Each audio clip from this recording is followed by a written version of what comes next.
all the lovers of the Bhagavad Gita and of the Indian culture, and my very dear young friends. It's a matter of great privilege and happiness to be part of yet another function on this eternal source of inspiration, the Bhagavad Gita. Though it is historically a very old book, written perhaps thousands of years back, I'm not going into the scholastic portion of when it was written and what's the view of the Western scholars and what's the view of the Indian scholars.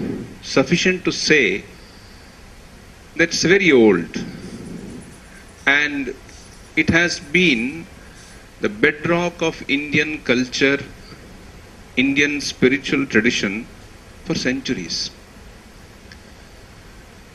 The ever smallest ever commentary written on the Bhagavad Gita, although there are many commentaries written as old, as far as back as during Shankara or Adi Shankara's time and later great Acharyas, and numerous modern commentaries. But the smallest commentary perhaps which can be spoken of about the Gita is by Sri Ramakrishna. He said, if you repeat the word Gita a number of times, you get the essence of the Gita. Now when you repeat the word Gita, it becomes, if you repeat it number of times, Gita, Gita, Gita, Gita, Gita, Gita, it becomes Tagi, Tagi, Tagi, Tagi. Tagi is a simplified word for Tyagi or Tyaga. This is the message of the Gita. Give up the lower self and assert your higher self. Gita. Give up your lower self and assert the higher self. Now in the next few minutes, when I am here to share some thoughts, I shall focus my talk mainly to the youth present here. To all the students who have come from the school, who are present here after the class hours, who have just now received the books. And the books which we had released are also meant for inculcating or invoking higher values among the youth. Panchajanyam Beacons is meant for the global youth. Let us begin with the local youth, our friends here. At the beginning of the function, an incident was referred to by Sri Narasimhan about an accident that took place in Jaipur recently, which shook the conscience of the nation, where they saw, it was actually almost recorded on TV, that a family going on two-wheeler fell down, an accident, and they're lying in a pool of blood, and numerous people passed by without even paying a sympathetic look at them. Eventually, two of them died. This is a warning bell for all right-thinking people. Why we are becoming so callous? Why are we becoming so heartless? Should we blame the government or the police that if we go and inform, we will get into some kind of trouble? Or should we look into our own selves and try to find out whether something is wrong with us? It's very important that we should learn to introspect. To my young friends here, I would ask them, Have you thought over it? What's the purpose of life? Why is a human being born? Is he born only to have a career in life? Is he born only to make money, make a family, and finally you become old and die? Is there nothing higher in human possibilities? Now this question has been asked in the Indian tradition for centuries. We find one of the earliest questions or earliest phrasing of these questions in the famous Sankhya Karika of Ishvara Krishna. It's written more than 2000 years back. He says there, Dukkhatraya vigata jignasa parivartate. When we are afflicted by three kinds of dukkha or misery or pain, do we start asking the question about life? Please remember, the Indian mind wishes to generalize. It wants to make a sweeping look at the world, sweeping look at the problems and the solutions. So we have most generalized questions, we have most generalized concept about life. We all have problems. We all suffer from some kind of problem. There's a funny anecdote about an American president who was going after demitting his office. He was going along with his friend, and on the beach he met many people, and whomsoever he will meet, he will say, "All right, is your problem solved?" And the person will say, "Yes, I am happy now." So it happened for a long time, and then his friend asked the president, "Sir, how do you remember the problems of so many people?" He said, "I don't remember anyone's problem. Everyone has a problem. I just ask it, did you solve your problem?" So everyone is having a problem. Your little child also has his own troubles. Old people also have trouble. So all these problems have been generalized into three categories by the Ishvara Krishna. And we find this reflection of Dukkhatraya, how to find a solution to it, in the Bhagavad Gita. What are these three problems? The first problem is called the Adi Daivika problem. The problem caused to man by elements of nature. Tsunami, earthquake, floods, storm. They all create a problem. Not only when they are in bad shape. Elements of nature create a challenge for our day-to-day living also. For example, it is hot here. Chennai and heat go together. And here we have tried to solve it by putting on electric appliances. It is dark outside, but we are sitting here in light. So we have fought the elements of nature by development of science. So this is the first way of solving our problems. We develop science, we go into the elements, study them, find out how they work and how we can overcome them, and the result is what we call as science. All the entire range of sciences that we have, they all come under the study of man and the elemental nature. This is the first problem or first suffering that everyone has to face. This is the first struggle which one has. So there should be proper air, proper light, proper water. We need all of that. Then again, the second type of problem, the Adibhautika problem. The problem caused to us by other beings. It could be wild animals like snakes, insects, lions, wild, violent people, or people around us. They can cause problem to us. Adibhautika problem. So look at the range of summarizing the problems. The second type of problem is the problem caused by other beings, either the animals or humans, and to solve that we have found out our own ways. We have perhaps created a society. We have created ways to protect ourselves by making police, military, rules, corporations, municipal bodies, so that the rights of everyone are looked into.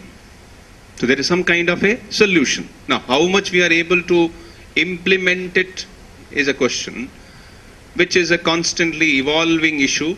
New situations, new circumstances, new coming, as it was referred to. Now the Google has come into picture. Now we have everywhere the challenge of information overload, information explosion. So we have to solve that.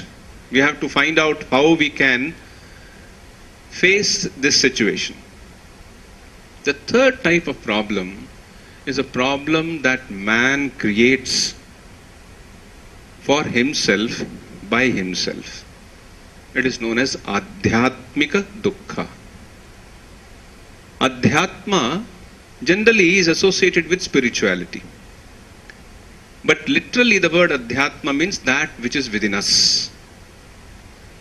What is within us? What am I? Who is a human being? What makes a human being?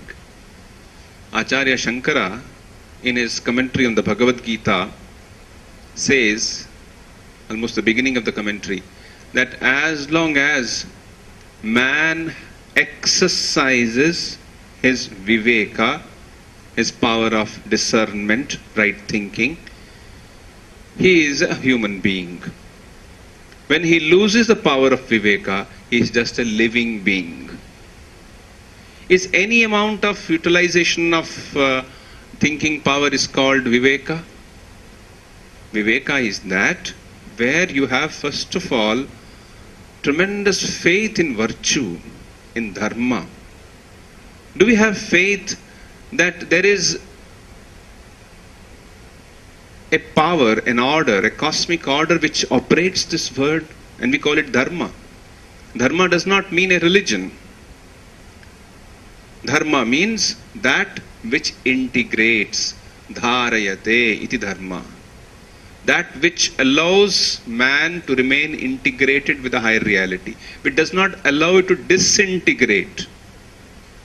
That is dharma. If you do not have dharma in your life, it is one of the greatest misfortune of a modern day life, that we have emphasized more on rights than on duties. We speak of human rights. Of course we have rights. But if we have only rights and no duties, those rights become actually wrongs. They are no longer rights. We have duties. We have to respond to the nature. We have to respond to the family. We have to respond to the society. We have to respond to our own spiritual needs. That is dharma. We speak of values. We speak of need to inculcate values. But values are such, they cannot be just taught. Values have to be caught. And these values can be caught only when there are people around us who follow them. We catch the values by observation. When you look at someone, you actually absorb his personality, absorb the silent traits which he has in his being. So it was said that if you want to cultivate a character, your higher, nobler side of your life, live in the company of those people who have character. The simplest method is that. Of course, books can be of some help, but the best is to live in the company of someone or keep the company of someone who himself or herself is a person of character. That's the best way to cultivate values. Of course, within the system, within the curriculum, within the teaching or education, there is a need to have teaching of values. Now the government has realized it very well, that it is not just sufficient to educate people and develop their aptitude. We also need attitude. If you have only aptitude and no attitude or right attitude, you turn out to be highly educated but dangerous beings. Look at the corruption that we become used to. It's not always carried out by very educated people. It is carried out by very educated people, not very, the people who are given to lot of intelligence, they take up to corruption. As he referred to in the train accident that took near Arakonam, it is a small little people who came forward and helped. Which means it is the goodness of heart that matters, not simply accumulation of knowledge. Accumulation of knowledge will only will make you like a computer. Swami Vivekananda used to say, you may have known all the libraries of the world, but you are a true human being if you are able to practice just 5 ideas. If you are able to practice 5 ideas, you are better than a person who knows the entire library by heart. So we stand and we give talk. Well, that's good, but that's the first step. The next is, are we able to put into practice? We already know it. We already know that these values are there. Only we have to be told or reinforced about. For example, when you are very small, when you are in the primary school, you are told that don't tell untruth.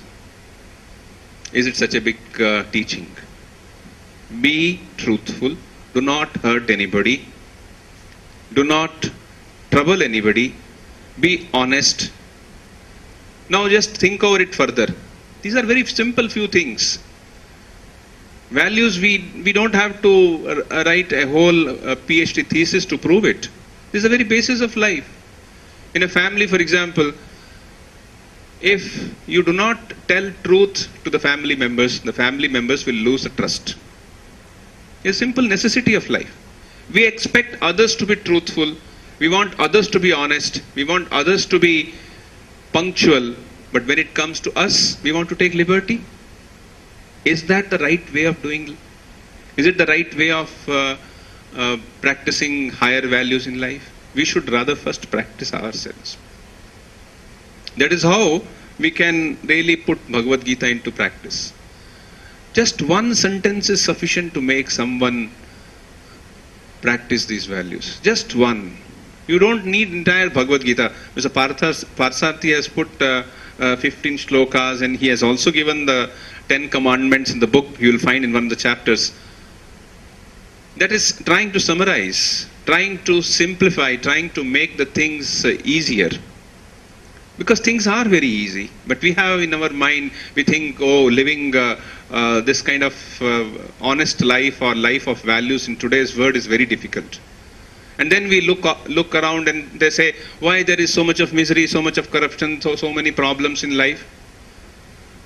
Because you are not making it accessible in your life. Make it accessible.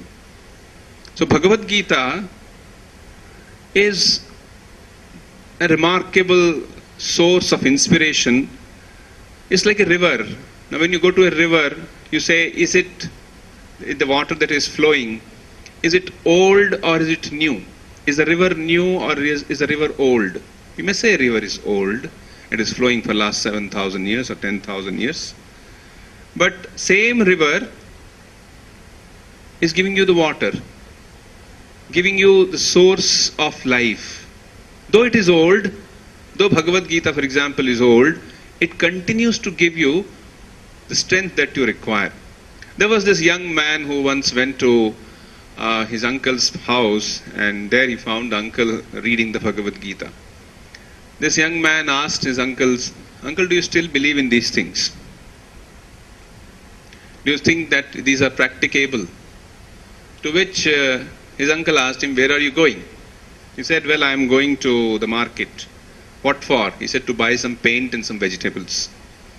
He said, do you expect the person who sells you paint to give you a spurious or something not genuine and charge you for that which is genuine? He said, no, I would like to have good paint, and for which I pay, I should get that. And suppose you go to the vegetable seller, you pay for 5 kg, but he gives you 4 kgs. Would you accept it? He said, no, I won't. I would rather insist that he gives me the right thing. He says, at home, do you expect the people to speak harshly to you? He said, no, I would not. I would like to want them to speak sweetly to me. Similarly, in the office, would you like people to play some kind of craft of politics behind you and create problem for you? He said, no, I would not like that to happen. I would like them people to be integrated, transparent, straightforward. Then the uncle said, look, my friend, you expect everyone else to keep up to certain standard in life. You want everyone else to take up these values, whether it is the shopkeeper or the office staff or the people at home or anyone else. You wish them to take up these values and practice it. But when it comes to you, you say whether it is practicable. You say whether it is necessary that I should practice this value. This is what we should ask ourselves. That we have to have a sense of identification with a higher self. The Bhagavad Gita contains a lot of practical hints for making our life a rich and fulfilling experience. Take for instance one of the issues which comes in life of all people, that is anger or greed. How much suffering this emotion causes. It's like a household evil. Everywhere it is available. How do we overcome anger? You find a lot of hint about it in the Bhagavad Gita. There is a section in the second chapter of the Gita which deals with the qualities of a man of realization. A person who has grown spiritually. Such a person is known as Sthita Prajna. Sthita Prajnasya ka bhasha samadhistasya keshava sthita kim prabhasheta kimasita vrajeta kim. This section of the Gita was very dear to Mahatma Gandhi. In all his prayer meetings, he used to get this recited. In this section, we have two verses which deal with the question which I raised about how do we overcome anger, how do we overcome greed. There are these two verses which speak of, first of all, how does the anger come? What is the psychology behind it? What is the process behind anger?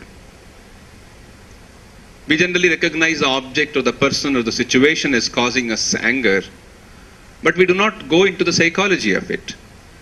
But the Gita speaks of it. It says, Dhyayate Vishayan Pumsas Sangasteshu Pajayate Sangat Sanjayate Kamah Kamat Krodho Vichayate Krodhat Bhavati Sammoha Sammoha Smriti Vibrama Smriti Nasho Buddhinashat Buddhinashat Pranashyati. This is the whole picture given about anger. The meaning is that as one dwells lovingly on sense objects, dhyayate vishayan pumsaha. Pumsa means human beings. Dhyayate, they think over. Vishayan, the sense objects. An inclination towards them is generated. You become attached to it. For example, a person goes to a departmental store or a mall or a shop and looks at an object. He looks at it again and again. And by looking at it, he develops a liking for it. Dhyayate vishayan pumsah sangasteshu pajayate. Sangha is born. A liking is born. Now this is what the advertising people know it very well. Go on advertising things so that once you see it again and again, you develop a liking for it. When liking is done, what happens then? Then desire to possess comes. Sangasteshu pajayate sangat jayate kamaha. Kama means desire to possess it. I must have it. Whether I have the means or not, I must have it. And once we try to have it, it assumes the form of intense wanting. Intensity comes into our wanting, our seeking that object. And that, when it is obstructed for some reason, that when it is obstructed from in its flow, it generates a reaction And that reaction is called Krodha. Krodha is a reaction caused to our intense desire to have something or expect something. It should be like that. It should be not like this, but like this. That kind of intensity when it comes, and it is obstructed because of various factors. That reaction is called Krodha. Krodhat bhavati sammoha. Sammoha smriti vibhramaha. Krodha causes a kind of delusion or unclarity of thinking. What should be done, what should not be done. There was this teacher in a primary school who was teaching the students, and little children were as usual very mischievous. One little child was more mischievous than the others, and the teacher lost complete control over herself. She took the duster and threw at the child. It almost hit him near the eye. Now, as a mother, as a human being, does she not know that it hits? Does it not know that it will be an injury to the child? She knows. But smriti bhamshaha. Then you forget the right things. Why? Krodha has come. When Krodha comes, then it becomes a sense of as if a muddy or muddled thinking. And that leads to loss of remembering what is good. And from that comes buddhi nasha. We forget what is right, what is wrong. For small little things, people can go to such extent. I was told by one of the teachers who is teaching in a school here in Mangaluru, she was mentioning it has become very difficult to teach the students. They expect only sweet words. You cannot scold anybody. If you scold anybody, you are afraid whether he will come next day or not. Or whether we'll hear something wrong about him. Why? Why do you lose confidence over yourself? Why not face yourself? Face the life. Develop that strength within. Why just go and take an extreme step? There is so much bigger life. Life is not just small little four walls in which you live. Life is not just that you are born and you one fine day grow up and die. Life is much more than that. Life is much more than your career. Have you gone and see what is happening in a village? Life is a huge expanse before you. Why do you restrict it to only selfish or self-centered focus? This higher, larger view of life should come.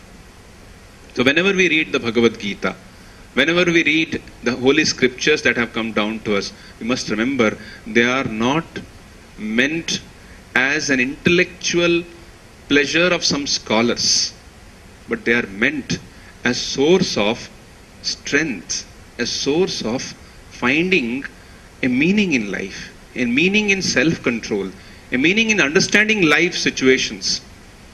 The word Shastra, those who know would know it, means that which protects you by teaching. Shasanat trayate iti shastram. Shasanat. It comes from the root word shas. Shas means that which protects you, which guides you, which in a way takes you on the right path. That is a Shastra. It is not just an intellectual study, so many books have been written. It is meant to guide our life, to fulfill it, to make it more meaningful. So the essence of the entire Upanishads, or the whole body of Indian spiritual tradition can be found in the Bhagavad Gita.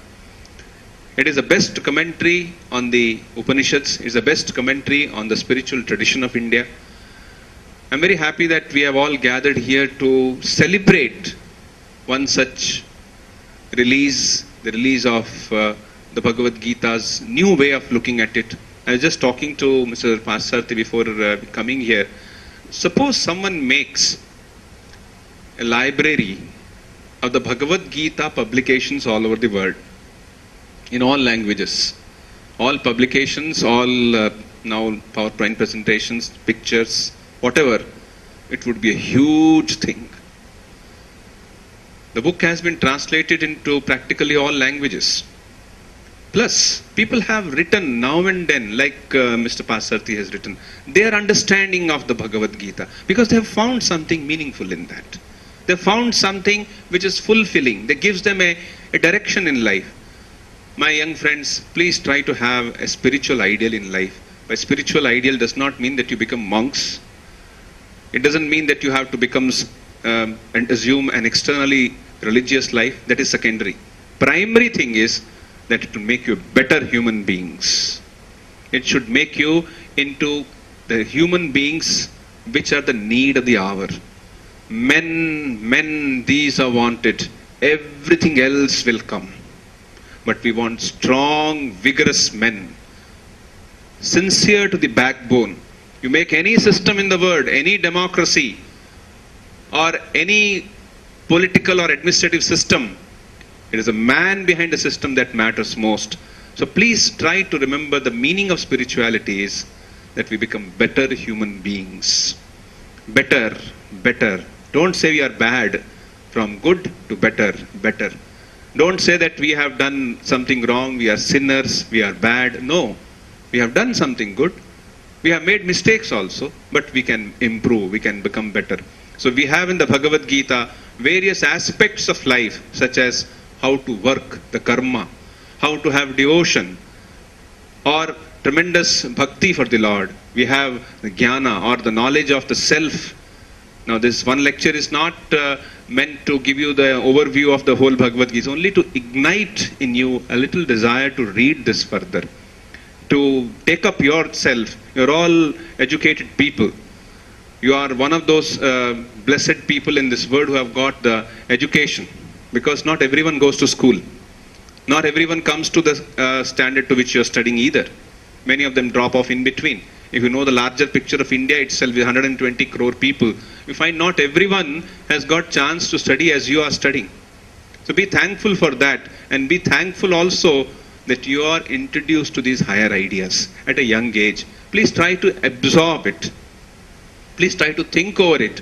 Internalize it in such a way that it becomes part of your thinking. It becomes part of your the way you want to, whenever you speak, it is as if the Bhagavad Gita's ideas which are speaking through you. That much of deep thinking is required. The Gita can be